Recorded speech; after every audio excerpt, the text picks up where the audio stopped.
Welcome to Wine Soundtrack USA.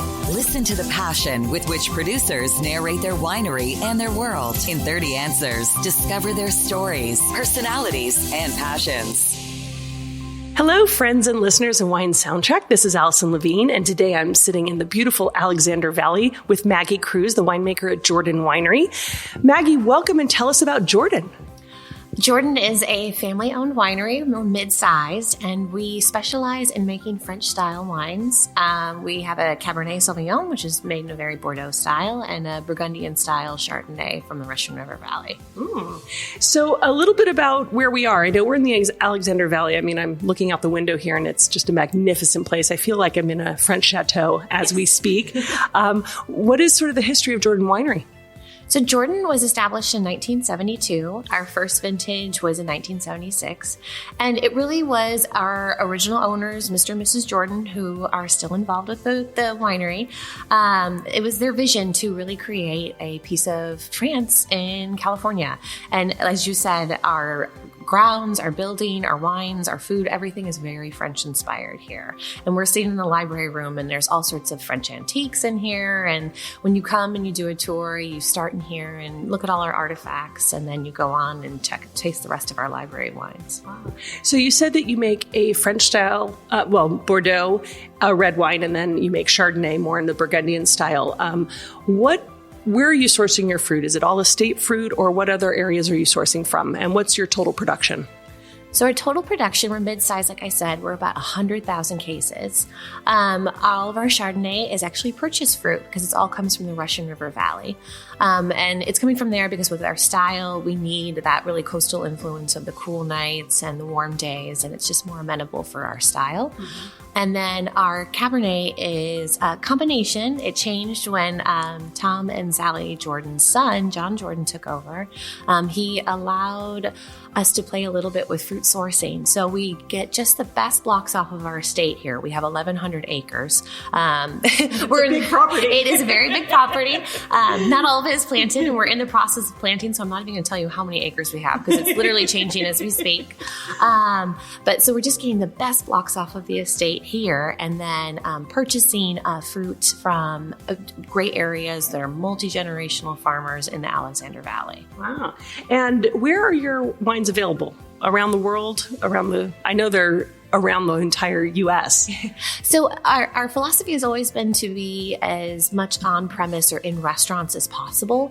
We make very food-friendly wines. I mean, we're having our 2015 Cabernet, and it makes me want to have some cheese or something with it. So we really focus on being in restaurants all over the country. We do export a little bit, and you can definitely find us in your nice finer wine shops around the country as well. And when did you join Jordan? Because I know that you are now the official winemaker here. This is your first harvest as winemaker, but you've been assistant winemaker for many years. When did you join the team? So I started at Jordan in 2006, right before harvest started in August, and I was the enologist at the time. I was about a year out of Davis. I worked at Vineyards and Winery for a year before that in the lab. And so I worked in the lab for 2 vintages and then was promoted to assistant winemaker and then associate winemaker. And now is my first 2019 is my winemaker title. So I've worked my way up. Well, congratulations. What is your first memory relevant to wine? First memory. So I grew up in Wisconsin, not a very well-known wine growing region, or really even not a lot of wine consumption. But my dad worked for Miller Brewing Company, and he was clearly around beer all the time, so he always wanted wine at home. And I remember my parents, really, that was their thing. They would love and really enjoy to open a bottle of wine, sit outside or on the screen and porch, and just have that time before dinner together. And I always thought that was kind of special. And I remember going in with them and smelling, I think it was a Markham Petite Syrah, and I probably was 12 or 13 years old, and just thinking, oh, that smells way better than you think as you kind of evolve as a kid. And I remember that's probably my earliest memory of a fine wine. Wow. Yeah. So then as you started drinking wine, and obviously you have the opportunity to make beautiful wines and you have the opportunity to taste a lot of great wines, is there one wine experience, one memorable wine that sticks out? I'm sure there's more than one, but is there one that really sticks out? And what was the occasion? What was the wine you drank? So actually, when I was in Wisconsin, coming out to California to look at schools. My parents said, let's go out to UC Davis and take a look and see what you think. And my mom was working, doing some business with someone who was a childhood friend of Kathy Corson. And he said, oh, you have to go out to Corson Winery and go taste their wines. And I had her Cabernet, and it was just, wow. It was just so beautifully balanced. And I thought, wow, this is exactly how wine should taste. And that's kind of been in my palate memory for a long time. Wow. So if we were to come to your home and look in your wine cellar, your wine refrigerator, or wherever you hide your wines, what would we find there? Would we find some Corson wine, a lot of domestic, or what sort of varieties and regions would be represented in your personal collection? My husband and I are big wine drinkers, and we are all over the place. So my husband's also in the wine industry. He sells bottling supplies, corks, glass, that kind of thing. So you'll find a lot of domestic, just him supporting his local customers and trying new things. And he's always trying to stump me. He's like, you're really hard to please. He's a very hard time making me happy, he says. I like them all. I just like to talk about wine very technically, and he thinks I'm bashing it, but I'm just talking about it. Right. So we have like a lot of Pinot Noir from Anderson Valley. That's one of our favorite regions. We just love going up there. The wines are really beautiful and balanced and affordable. And then he also works in Napa Valley, so we have a lot of great, beautiful Napa cabs. And then my side of the wine fridge is probably a little bit more French inspired. I also love like a beautiful Sancerre. Of course, I love Bordeaux. I can't afford a ton of Bordeaux. Let's be real here. But I've been gifted beautiful bottles, and of course we purchased some as well for special occasions. Anything in particular tasting really good? Something you opened recently that stood out? We had a 2004 Pichon Lalonde. Yes, it was absolutely beautiful. It was a bottle I had bought when I was on a trip there and brought it all the way home. So those are even more coveted because you're like, I worried about it for 8 hours in my suitcase, and then brought it home and was worried about how much it was jostled around. So those are really more precious babies. Well, I'm glad it lived up to your expectations or exceeded your expectations. So you work with the Bordeaux varieties, Cabernet, Cab Franc, Merlot, and Chardonnay, and drink a lot of other wines. Do you think there's a such thing as a perfect variety? Ooh, great question. I don't. I mean, I think one of the things I love particularly about our Chardonnay is that so many people say, oh, no, thank you. I don't want to try the Chardonnay. I don't like Chardonnay. And I'm like, well, that's great. Try ours. I think Chardonnay, there's certain varietals that are really fun to play around with because it shows more expression of the winery, the region, and the winemaking style. So Chardonnay is one of those that you really kind of can go a lot of different directions. Cab as well, but there's a heart of Cab that is somewhat consistent from region to region. It's really in the grape. Pinot Noir is another one of those where you can really regionally huge differences. So I wouldn't say there's a perfect varietal, but it's fun to try them all. And on that note, I'll stump you with another tough question. What's your opinion of wine critics and scores? I mean, obviously, Jordan wines are very well regarded. They're received very well by consumers as well as critics. But in the general scheme of things, where do you see critics and scores playing a part of this in this world? Great, I'm going to make some enemies here. I think wine scores are helpful to some people. If you're trying to get into wine and you know what you like, but you want to get a little bit more technical, I think they can help you with the descriptors. But it's tough to find someone that lines up with you. I have friends who are phenomenal winemakers at really prestigious wineries, and we can totally disagree on wines that we like. So really, I think wine can be intimidating to some people, and it's okay. If you like that $4 bottle of wine, like it, own it. Congrats on liking something affordable. And so really, critics are for some people, but personally for me, I know what I like, and I'm not afraid to say it. Well, let's talk about what you like. As a consumer, red, white, or rosé? Oh, that's like which child do you love more? I can't. I love them all. I mean, I drink them all the time. So Still or sparkling? I would say still. I love bubbles. They have a time and a place, though. but still wine. Well, a little more diversity is probably available. Yeah. So with wine, obviously you play fair with all the varieties and all the grapes. You like red, white, and rosé. How do you approach food and wine pairing? Do you think there are rules that we have to follow? Do you believe in the traditional rules of, white wine and fish and red wine and meat? Or do you approach it in a different manner, or just kind of throw it all out the window and just say, this is what I want to drink and I don't really care? I don't follow the traditional rules. I think wines need acidity in order to go with food. I mean, that's a really key thing. Sure, the white wine and fish is great, but I mean, I can have a nice light red that is beautiful with a heavier piece of fish. I mean, so the rules don't necessarily apply, but I think you need a balanced wine that is going to pair with food with nice acidity and not too much oak. And I think I know for us, that's the style we make our wines in. And it really, we'll do tastings where people have like a really big tannic wine with a lot of oak, and they'll actually prefer that on its own and over the Jordan. And then all of a sudden you go to dinner and then they're gravitating towards that wine that has acidity, that wants you to take another sip and another bite of food. And so I think it's more about the style of wine that's made. So for somebody who hasn't had the opportunity to taste your wines yet, what do you think they're missing out on? I think they're missing out on a taste of France with a California style.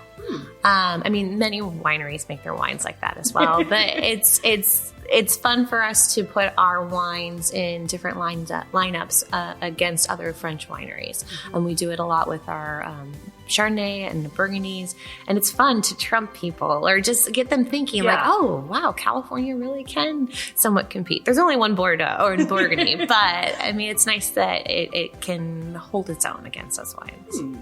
And so if we were to imagine that space aliens were to land on your property, having never had your wines before, which of your wines would you want to present to them?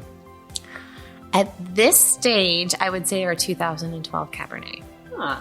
Phenomenal vintage, just absolutely perfect growing season. Just a really beautifully fruity, balanced wine. And it really shows the direction that we're going in with our fruit sourcing, with talking about with what John Jordan is allowing us to go off the estate a little bit and just get the best off the estate.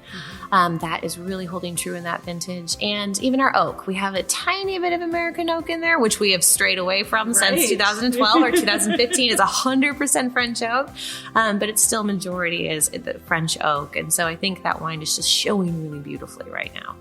And if I recall, you have transitioned over to French oak. Is 2012 the first vintage that is almost exclusively? Actually, the 15 is exclusively 100 French oak.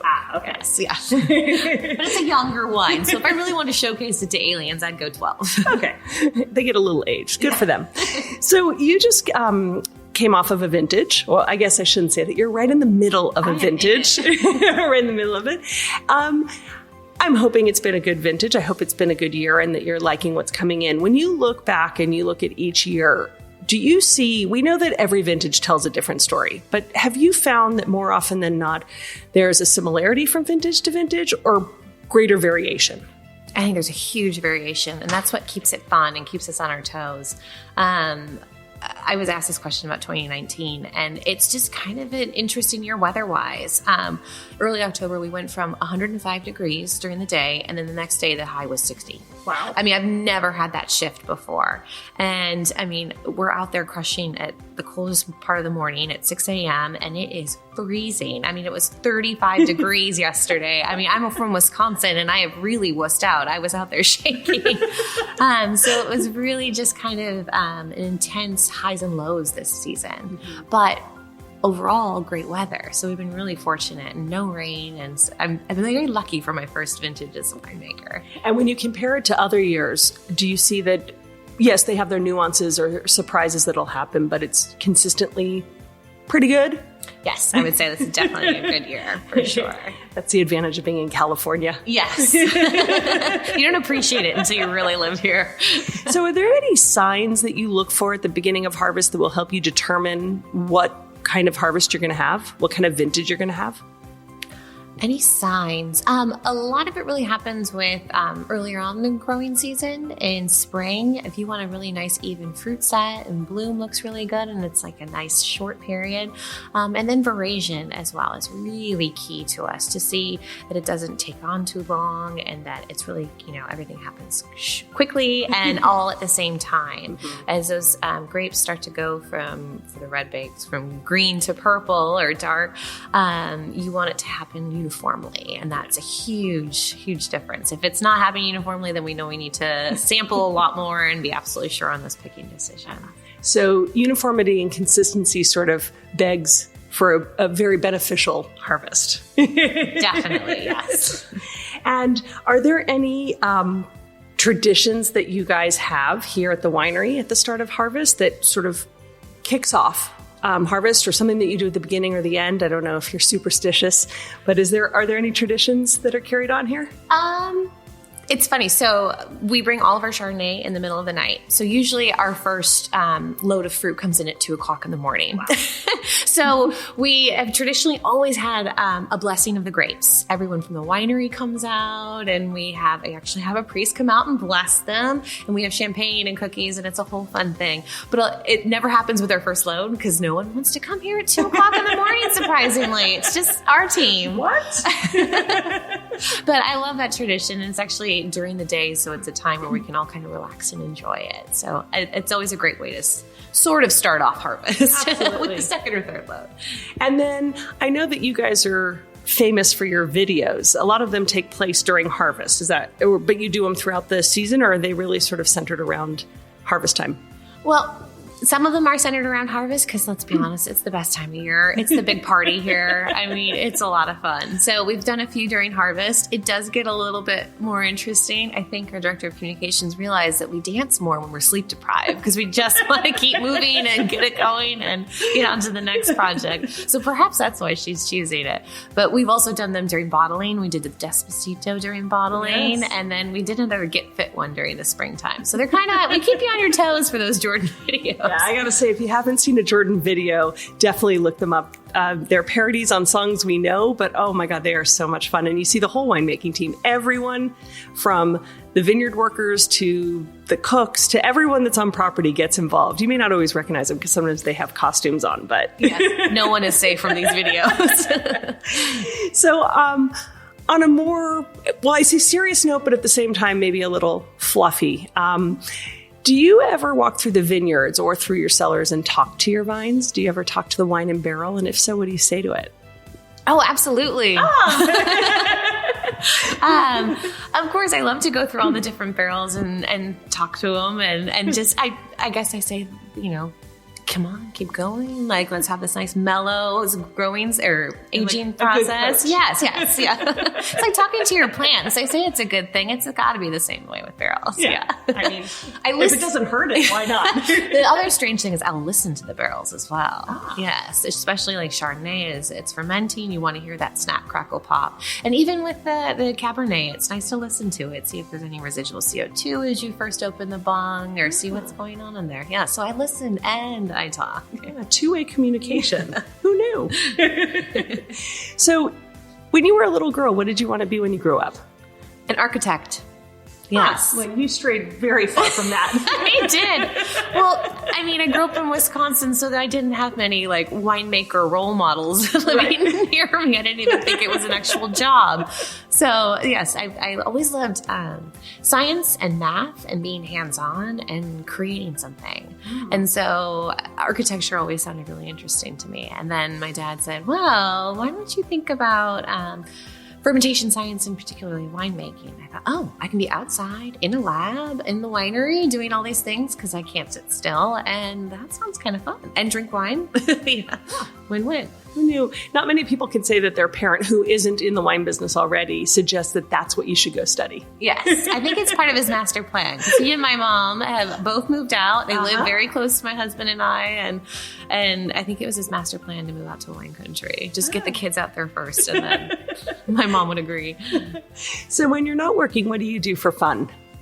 I have a 5-year-old daughter. So it doesn't leave a lot of time between work and motherhood and being a wife. It doesn't leave a lot of time for fun. But I love to work out. I have our director of hospitality, and it's a Noel, and I will get up at 5 o'clock in the morning and we go to spin, and we just love to just sweat it out and listen to good music and have fun. So we love doing that together, and it's kind of a great way to start your day. Just a little bit of me time as a mom. Yeah. And then I love... It's 5 in the morning. I'm a morning person. Okay. I'm one of those nutty people. And then just spending time with my family. Yeah, it's nice. It's really fun after harvest just to kind of get back into that role and the rhythm of just not being at the winery all the time and just being with the family and having balance. Did your daughter come out and during harvest, does she ever come out and help out? I know she's little, but I mean, does she like to pick grapes? She thinks she's a professional grape taster. Okay. So she will always visit me every year at the hopper. She's been doing this since she could drink juice. And she'll have a cup and she'll tell me if it's good or what she thinks. It's not too sweet, and she loves it. And she drinks way too much of it because it's so sweet and delicious. And yes, she likes to tell people how she helps mommy make the wine, and she's a professional grape taster. Wow. Yeah. You have competition. Yes, exactly. So on the rare occasions that you get a romantic evening with your husband, or maybe you get those more often, what wine lineup would make for a romantic evening between the two of you? Oh, see, this is the thing. We would have to have lots of taste. I'm not saying we're having bottles of everything. Definitely start off with some champagne. I love Brut Rosé. And my husband's not a big bubbles person, but he'll drink Brut Rosé. And then I like acid. So a lot of times I gravitate towards like a nice Sauvignon Blanc or Sancerre. And then usually if it's my husband and I, he's a Pinot person. So we'll do a beautiful Pinot Noir and then port. I love port. Yes. So you like to finish off big. Yes. A nice vintage port for sure. So when you think back at all the advice you've been given over the years, is there a piece of advice that sticks out that you sort of live your life by, and who gave that piece of advice to you? Oh, you know, my mom always told me it's simple, but just do what you love and do it like it's your passion and not just a job, and be proud of it. And I'm very fortunate to have found something that I can be passionate about, and just happens that I actually get paid to do it. But it's so fun, and it's great to work here at Jordan because it really does feel like a family. I mean, I remember when I came back after having my daughter, and it was like, this is a piece of cake. It was like coming right back to home. And so it was really, I mean, it sounds a little sappy, but it's true. We all really care about each other, and it's the size of a winery where you really know everyone that works here, and it's really neat. And so I'm very passionate, and I love what I do. Oh, that's fantastic. So when you look back at your career in the wine business, what would you say is one of your proudest achievements to date? My very first harvest is in 2003. I worked at a winery called Clos La Chance, and I was 19 years old, and I didn't know a thing about cellar work. I was 19, so I hadn't really taken a lot of the enology classes at Davis. But I just wanted to get experience, and I was strong and willing to work. And I worked with a Bulgarian cellarman who used to tease me and tell me I did everything wrong. You do it wrong. You do it wrong. And I was like, oh, okay. He's just very, very encouraging. And he timed me about with shoveling grapes out and tried to see how fast I could do it. And I finally beat his record, and he was, oh, okay, you're a good shoveler. And that's all I got, but man, I felt good about that. I'm really proud. That's your proudest achievement? Yes, early on. I think it's the little things in life that we have to be very proud of. Absolutely. Yes. And if somebody's going to be so negative to us, I think that's good. I thrive on that, actually. I have to just congratulate you again on becoming the winemaker here. I mean, I know you've been involved with it for years, but I think that's a pretty good accomplishment. Thank you. A young woman who's making wine at a wonderful winery. Congratulations. Thank you very much. It's very exciting. Yeah. So complete this sentence for me. A table without wine is like... A day without sunshine. Yeah. Or a table without memories. I mean, I love every time I open one of our bottles of wine, I think about the vintage and I think about what happened there. Or even if it's a wine that I haven't had or I didn't make, I think about the growing season and all the people that go into it and all the memories that are made. It's not just a beautiful bottle of wine. There's a lot that goes behind it. So speaking of that, if you had a bottle of your wine on a table in a restaurant and someone was sitting at the table that caught the paparazzi's eye because they're out there, trying to catch photos of this. Mm-hmm. Who would you want that person from any walk of life, living or deceased? Who would you want to be sitting at that table drinking a bottle of Jordan wine? Oh. Huh. I would love to see. So our original consulting winemaker was Andre Chalachev. Mm-hmm. And he worked with so many different wineries and is really, considered the godfather of California winemaking, essentially, and tasted so many beautiful wines. And I never had the pleasure of meeting him. And I would love to just see him going back of all the wines that he worked on and consulted on, enjoying a bottle of Jordan. I think that'd be really neat. I like that. Oh. That would be a beautiful thought. Yeah. He'd be so impressed where what he's done, his influence, and how it's affected California wines and wines today. Absolutely. I think he would be very happy with the wines. Yeah. So what do you think? You think we'll still be drinking wine in 500 years or 1,000 years' time? And you think we'll still be drinking what we're drinking today? Oh, absolutely. We've been drinking it for a very long time. Why not keep going? Well, on the off chance that, things were coming to an end and you had to go to a deserted island. I'm not telling you the weather conditions at your deserted island. Okay. But you're being sent off to a deserted island. What 3 wines would you take with you? Oh, okay. I had to have bubbles. I would take probably some Pol Roger or some nice Billicar. So definitely some bubbles. Mm-hmm. Again, I love acidity, so I would take a nice Sauvignon Blanc. I drink a lot of Toumé Sauvignon Blanc. I think they make a very nice French style. And then I have to bring a Cabernet, something that will age, because if I'm going to be on this island for a long time, I need something to hold on. Yeah, absolutely.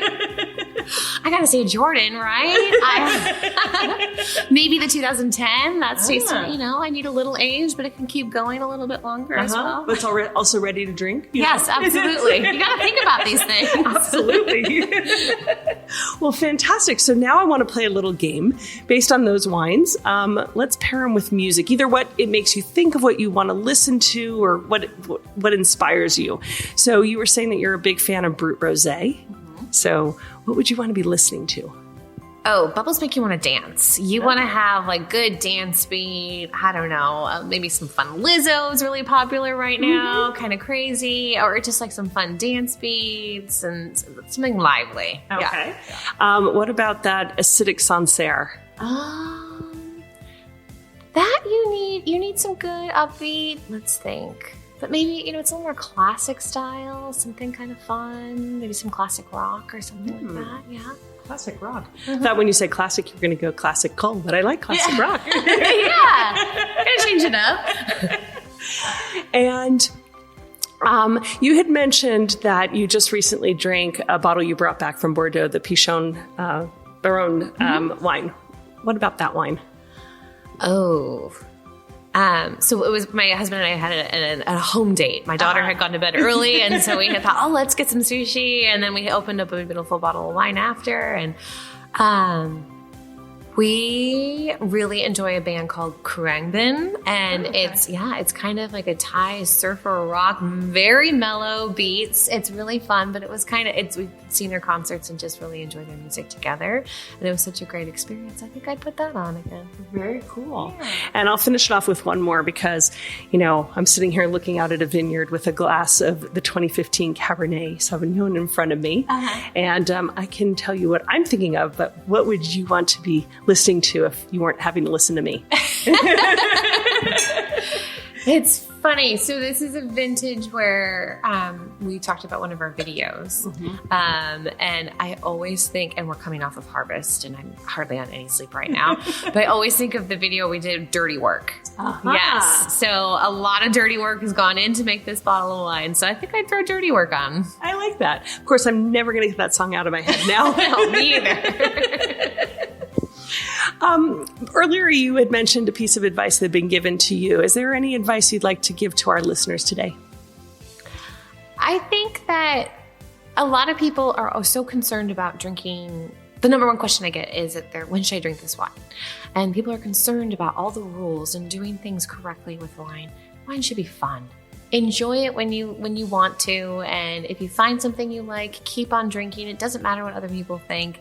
And if the bottle wasn't perfect that day, buy another one and try it again in 2 years. There are no rules. And if I love it today, someone else may not love it today. And so it's a palate. Your wine palate is very personal, and explore that and enjoy that. Fantastic. And for somebody who would like to come explore Jordan, where can they find you, and what can they do here? I mean, do they have to make an appointment? Can they just drive up the hill?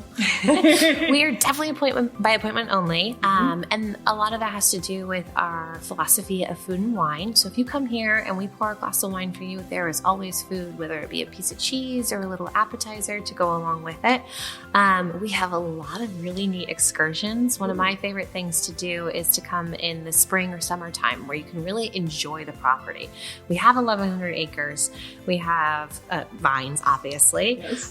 We have cattle. We have a gorgeous organic garden. We have beehives, an apiary. And we have olive groves. So it's really kind of fun to see it. I went on our, what we call our estate tour. It's a 3-hour tour. You get on the Mercedes Sprinter van at the winery. And then you go all over the property. You stop at the lake and have some Chardonnay, and then you finish up at the Vista Point and have our library Cabernet with food, obviously. And I went on this, and I had worked here at the time, probably 10 years, and I felt like I was on vacation. I mean, I know this property quite well, but to the point where we were at the Vista Point, and someone asked the tour person a question, and they couldn't answer it. And so they asked me, and I was like, excuse me? Like, I was that relaxed and enjoying our estate tour that I recommend that one for sure.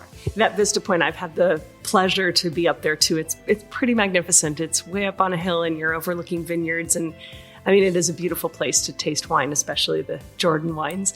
I've also had the pleasure of doing the vineyard tour here, the hike, and hiking through the vineyard by foot and tasting wine along the way and tasting olive oil and other things. So yes, you guys do have a lot of really great experiences, memorable experiences. You know, you come here and it's not just let's taste the great wine, but let's, explore. Make a memory about it. Absolutely. So as people start to plan their trips up here, where's one place in the world that's at the top of your bucket list, one winemaking region in the world, top of your bucket list that you want to go to? Oh, I have to say we get so many interns from South Africa. I have not been to Stellenbosch. I would love to go to Stellenbosch and see the wines and see old friends. It'd be really neat to kind of go back and see them as they've evolved and grown and taste their wines, and it looks gorgeous. Well, you just finished harvest. You're almost finished. Your daughter's old enough. I think you should start planning your trip. And I think everyone should start planning their trips to Jordan because it is really a magnificent space. It's a beautiful property, great people, great wines. And Maggie, thank you so much for joining us today. And I hope you had a good time on Wine Soundtrack. Thank you, Allison. I had a great time. Very fun. Cheers. Cheers. Thanks for listening to a new episode of Wine Soundtrack USA. For details and updates, visit our website, winesoundtrack.com.